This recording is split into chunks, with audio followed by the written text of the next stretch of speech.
This is Volta's Adjustable Inverter AC presents ESPNcricinfo Star of the Day. I'm Nikhil Naz and we're talking about qualifier number 2 between Chennai and Delhi. And with me is the jury member in Daniel Vettori. I've got 3 nominations for you. We've got Faf du Plessis with a half century, Shane Watson with a half century, and then you have Bravo picking up 2 wickets for an economy of just 4.75. You've got to tell me, and the Oscar goes to?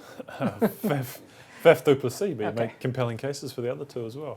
I think it was a tricky chase, and I think the way that Delhi finished, they got a little bit of momentum, and so the key for CSK was to start well, and it was a tricky start. There was almost a run out. There was a few things going on, but I think Faf, once he settled, got into about that 4th or 5th over, then he started being aggressive. He took on a bit of Trent Bolt, then he took on Ishant Sharma and Amit Mishra, and I think it just gave CSK that feeling that they could get the job done, and he really got it started, and then Watson obviously followed after him. But I thought the impetus that Faf du Plessis showed at the start of the innings was the main reason that the team settled and they got through to the score in the end. Right, I was just looking at his numbers in the last 5 matches. He's improving as the tournament gets along. We've seen this as a trend with Faf, even in the IPLs before that. As they get closer to the playoffs, his form keeps getting better. So those are ominous signs, you'd say. Yeah, and it pays credence to CSK's philosophy of backing players, and so his ability to get in the right form at the right time has been crucial. We saw it last year, and now have the opportunity to do it again this year. I think they're starting to really rely on him, and he plays such a mature style of T20 cricket.